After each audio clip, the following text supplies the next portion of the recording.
মা আমিনার দোলাই দেখো দোলে মিমের ফুল, দুনিয়া ঘুরে পাবে না গো জাহার সমতল। মা আমিনার দোলাই দেখো দোলে মিমের ফুল, দুনিয়া ঘুরে পাবে না গো জাহার সমতল। মা আমিনার দোলাই দেখো দোলে মিমের ফুল, দুনিয়া ঘুরে পাবে না গো জাহার সমতল। সে আশার পরে পড়ছে দেখো, আশার পরে পড়ছে দেখো সারা জগৎ গোল। কি বলে বলে লা ইলাহা ইল্লাল্লাহু মুহাম্মদ রাসূল, লা ইলাহা ইল্লাল্লাহু মুহাম্মদ রাসূল, লা ইলাহা ইল্লাল্লাহু মুহাম্মদ রাসূল। মা আমিনার দোলাই দেখো দোলে মিমের ফুল, দুনিয়া ঘুরে পাবে না গো জাহার সমতল। আমার নবী ধরনীর বুকে যখন তাশরীফ আনলেন, আমার নবী যখন ধরনীর বুকে তাশরীফ আনেন, এই দুনিয়াতে তার আব্বাজান ছিলেন না। আরবের বুকে সেই সময় একটা নিয়ম ছিল, কোনো ঘরে বাচ্চা কাচ্চা জন্মগ্রহণ করলে তাকে ওই বাইরে থেকে দাই মারা দুধ মারা এসে নিয়ে যেত, বাচ্চাটাকে লালন পালন করে আবার ফিরিয়ে দিত, তার বাপ তার বিনিময়ে কিছু দিত, বড় করে দিয়ে যেত। কিন্তু আমার নবীজির আব্বাজান ছিলেন না। মা আমিনা বড় চিন্তা করে, আল্লাহ এত সুন্দর একটা ফুটফুটে বাচ্চা দিয়েছেন, কিন্তু এই সুন্দর বাচ্চাটাকে আমি কেমন করে লালন পালন করব। তখন আল্লাহর তরফ থেকে কি খবর, কবি ছন্দের মাধ্যমে অতি মূল্যবান কথাই লিখছে। দেখুন, ওই পিতার ছায়া ছিল না মাথায় নবী জন্ম নিল যখন, পিতার ছায়া ছিল না মাথায় নবী জন্ম নিল যখন। শুধু ছিল মা আমিনা, ছিল না ভাই বোন, শুধু ছিল মা আমিনা, ছিল না ভাই বোন। নবী জন্মকালে এতিম বলে মা আমিনা ভাবে, আমি করব কেমন লালন পালন, খোদা গো কি হবে, আমি করব কেমন লালন পালন, খোদা গো কি হবে। তখনই এক খবর আসে, শোনো আমিনা বিবি, তখনই এক খবর আসে, শোনো আমিনা বিবি, তোমার কোলে নাজিল হলো খোদার শ্রেষ্ঠ নবী। আল্লাহ স্বয়ং তার লালন পালনে নিয়েছে গোবার, আর জিবরিল আমিন থাকতে হয়ে ওর পাহারাদার। ও সৃষ্টি কুলের শিরোমণি, সৃষ্টি কুলের শিরোমণি, আর নবী কুলের মূল। দুনিয়াতে যার নাম হবে মুহাম্মদ রাসূল, দুনিয়াতে যার নাম হবে মুহাম্মদ রাসূল। মা আমিনার দোলাই দেখো দোলে মিমের ফুল, দুনিয়া ঘুরে পাবে না গো জাহার সমতল। এই বিনা দানার খেজুর কি করে? আমার নবীজি যখন দিন প্রচার করে, ইসলাম প্রচার করে, কেউ পাথর ছুঁড়ে আঘাত করত, কেউ পাগল বলতো, নাড়ি ভুড়ি চাপিয়ে দিত, আমার নবীকে কষ্ট দিত, পরীক্ষা করত ইহুদিরা, বেদিনরা।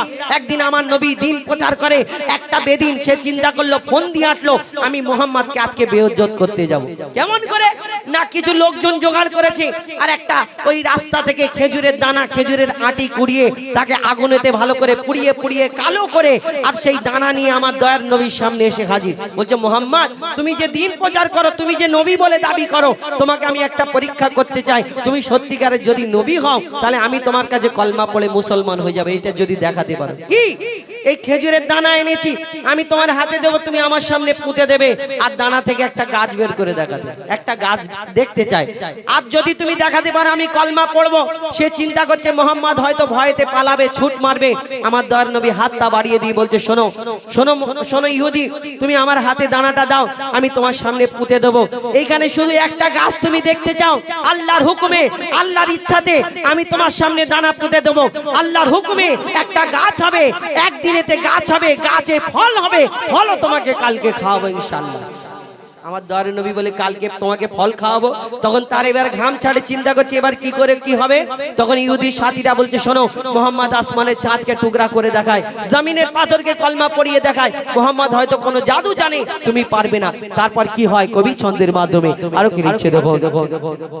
এক খেজুর দানা নিয়ে এক ইহুদি নবীর কাছে কয়, এক খেজুর দানা নিয়ে এক ইহুদি নবীর কাছে কয়, বলে তোমায় তোমায় নবী মেনে নেব এই দানাতে যদি একদিনে গাছ হয় তোমায় নবী মেনে নেব এই দানাতে যদি একদিনে গাছ হয় আর সেই দানা নিয়ে নবী আমার মাটিতে পুঁতে হাসে সেই দানা নিয়ে নবী আমার মাটিতে পুঁতে হাসে বলে এই দানার ফল খাবে গোকাল ইহুদি তুমি এসে এই দানার ফল খাবে গোকাল ইহুদি তুমি এসে আর ভাবে ইহুদি সত্যি যদি এই দানাতে গাছ হয়ে যায় সেই ভয়েতে গভীর রাতে ইহুদি দানা চুরি করে তুলে নেয় ইহুদি ভাবছে যদি সত্যিকারের দানা থেকে গাছ হয়ে যায়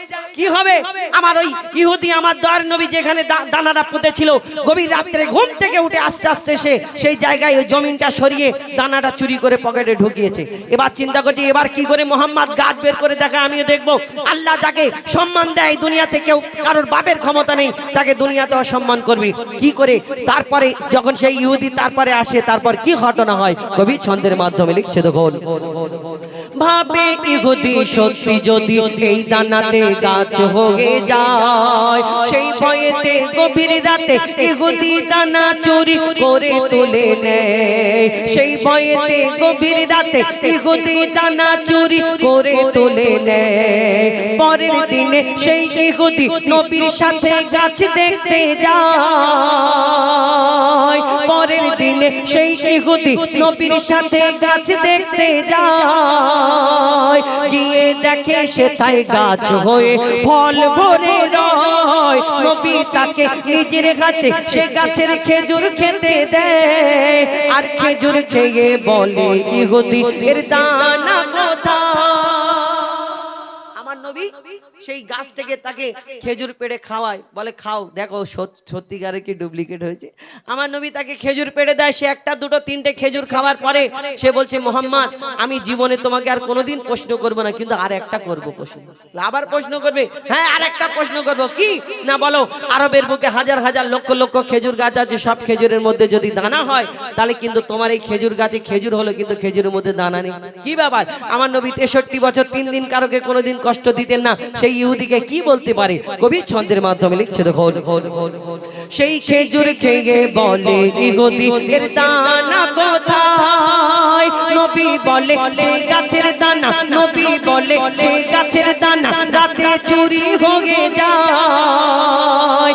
নবী বলে যে গাছের দানা রাতে চুরি হয়ে যায় সেই বিনা দানার গাছের খেজুরে দানা কি আর হয় ইহুদি তখন স্বীকার করে ইহুদি তখন স্বীকার করে মোর নবীর কাছে ভুল ইহুদি তখন স্বীকার করে মোর নবীর কাছে ভুল আর কি বলে তুমি খোদা সত্যি নবী মুহাম্মদ রাসূল পড়ে লা ইলাহা ইল্লাল্লাহ মুহাম্মদ রাসূল লা ইলাহা ইল্লাল্লাহ মুহাম্মদ রাসূল মা আমিনার দোলাই দেখো তোলে মিমের ফুল দুনিয়া ঘুরে পাবে না গো যাহার সমতল মা আমিনার দোলাই দেখো তোলে মিমের ফুল দুনিয়া ঘুরে পাবে না গো যাহার সমতল সে আসার পরে পড়ছে দেখো আসার পরে পড়ছে দেখো সারা জগৎ কোল লা ইলাহা ইল্লাল্লাহ মুহাম্মদ রাসূল লা ইলাহা ইল্লাল্লাহ মুহাম্মদ রাসূল শুনেন সব রকম গজল চেষ্টা করলাম হ্যাঁ কাশিম ভাইয়ের তরফ থেকে আবার একটা ব্লু নোট কি ব্লু তো এটা কি কালার জাম কালার 100 টাকা